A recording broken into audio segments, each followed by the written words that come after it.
యేసుక్రీస్తు ప్రభువారు ఈ భూమి మీదకి వచ్చినప్పుడు, ఈ భూమి మీద యేసుక్రీస్తు ప్రభువారు 33 సంవత్సరాలు జీవించిన జీవిత కాలంలో ఆయన జీవించిన 3.5 సంవత్సరాలు చాలా ప్రాముఖ్యమైనది, విలువ కలిగినది. మానవుణ్ణి నిత్య నరకం నుంచి నిత్యత్వములకు తీసుకు వెళ్ళాలని ఒక ఆలోచన కలిగి ఈ భూమి మీదకి వచ్చాడు ఆయన. ఈ భూమి మీదకి వచ్చిన ఆయన అనేకమైన ప్రాంతాలకు వెళుతూ అనేకమైన మాటలను తన ప్రజలకు తెలియచేస్తూ ఉన్నాడు. ఆ ప్రజలకు అర్థమయ్యేలాగా కొన్ని ఉపమానాలు చెప్తూ ఉన్నాడు.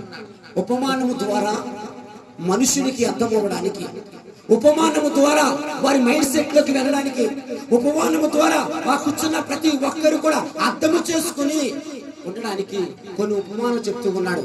దాంట్లో ప్రాముఖ్యమైన ఉపమానం ఏమిటంటే గనక, ఒక తండ్రికి 2 కుమారులు ఉన్నారు. ఒక తండ్రికి 2 కుమారులు ఉన్నారు. ఆ తండ్రి మంచి ఆస్తిపరుడు. ఆ కుమారుడు ఎప్పుడు కూడా కష్టపట్టే రీతిలో లేడు. ఆ కుమారుడు ఎప్పుడు కూడా సంతోషకరముగానే జీవించేలాగా చేస్తూ ఉన్నాడు. కానీ ఒక రోజు ఒక చిన్న కుమారుడు వచ్చి అడుగుతూ ఉన్నాడు. ఏమన్నాడంటే, తండ్రి నాకు రావాల్సిన ఆస్తి నాకు ఇచ్చే, నాకు రావాల్సిన వాటర్ నాకు ఇచ్చే.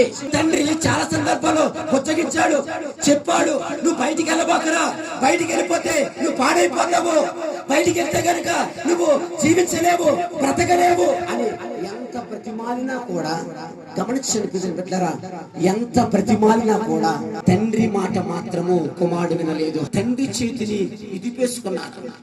తండ్రి చేతి నుంచి బయటకు వచ్చేసాడు, బలవంతంగా బయటకు వచ్చేసాడు. బలవంతంగా తండ్రి విడిచిపెట్టలా. జాగ్రత్తగా గమనించండి బిడ్డలారా, దేవుడిని ఎప్పుడు విడిచిపెట్టడు. దేవుడు విడిచిపెట్టామని చాలా సందర్భాలు నీకు కలిగిన వ్యాధులు బట్టి, కష్టములు బట్టి, నష్టములు బట్టి నువ్వు ఆలోచన కలిగి ఉంటావు. కానీ దేవుడు విడిచిపెట్టేవాడు కాదు. విడిచిపెట్టేవాడు దీన్ని పట్టుకునేవాడు కాదు. గమనించండి, విడిచిపెట్టేవాడిని పట్టుకునేవాడు కాదు. పట్టుకునేవాడు ఎప్పుడు కూడా విడిచిపెట్టాడు. మరి ఎలాగా అంటే కనుక కొన్ని సందర్భాలు దేవుని చేయని మనం విధిపేసుకుంటూ ఉంటాం. దేవుని చేయని బలవంతంగా, దేవుని చేతుల నుంచి బలవంతంగా లాగేసుకుంటాం. ఇక్కడ తండ్రి అడుగుతున్నాడు, ఎందుకురా బాబు నువ్వు బయటికి వెళ్తే బ్రతకలేవు, జీవించలేవు. కాదు, నాకు రావాల్సిన ఆస్తి, నాకు రావాల్సిన ఏదైతే నువ్వు నాకు ఇవ్వనుకున్నావో అది నువ్వు నాకేం చేస్తావు, ఇచ్చేయి. ఏం చేస్తావు, ఇచ్చేయి. అది నువ్వు తీసుకుని వెళ్ళిపోవాలి.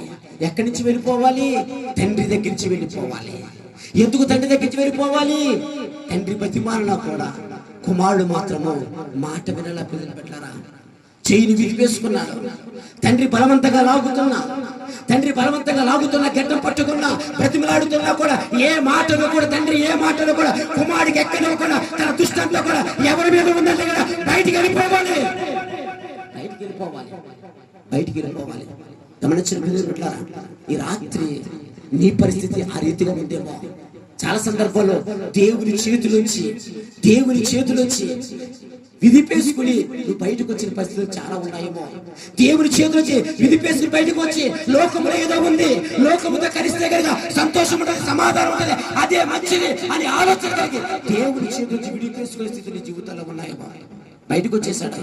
బయటకు వచ్చిన తర్వాత ఎవరితో జత కట్టాడు తెలుసా?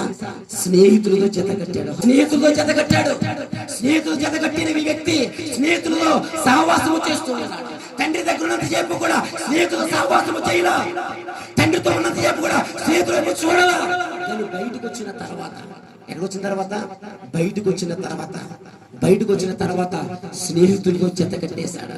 ఏ స్నేహము అది అంటే కనుక భూలోక సంబంధమైన స్నేహము, లోకములో ఉన్న స్నేహము. లోకంలో అనేకమైన స్నేహాలు ఉంటాయి.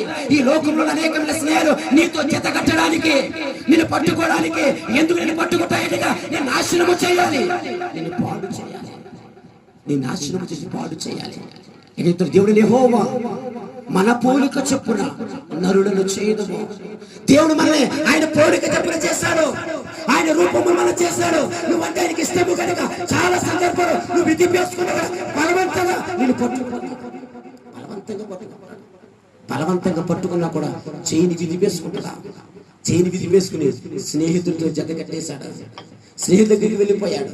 స్నేహితులు కూడా ఎప్పుడు చేర్చుకున్నారు అంటే కనుక తన దగ్గర ఉన్న ఆస్తిని బట్టి, తన దగ్గర ఉన్న ధనమును బట్టి, తన దగ్గర